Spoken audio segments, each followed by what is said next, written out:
বাংলার একটা রাতে চারিদিকে ঘোর অন্ধকার এবং সবাই ঘুমিয়েছিল।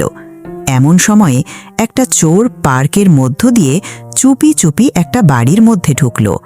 তার হাতে একটা ছোট টর্চ আর কাঁধে একটা ঝোলা।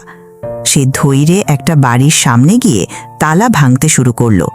বেশি শব্দ হচ্ছিল না, কিন্তু তার চোখ চারপাশে ঘুরপাক খাচ্ছিল। যখন দরজা খুলো, তার মুখে একটা হাসির ছোঁয়া দেখা গেল। তারপর সে ভেতরে ঢুকে আলমারি খুঁজতে লাগল। টাকা পয়সা আর গিনাগুন্তি তার ব্যাগে ভরল।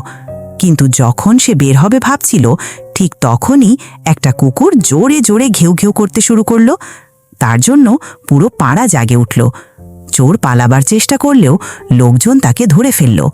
যে চুরিটাকে সে সহজ ভাবছিল, ওটাই তার জীবনের সবচেয়ে বড় ভুল হয়ে গেল। ভালো লেগে থাকে তাহলে লাইক আর সাবস্ক্রাইব করতে ভুলবেন না, আর কমেন্ট করে আপনাদের মতামত জানাবেন।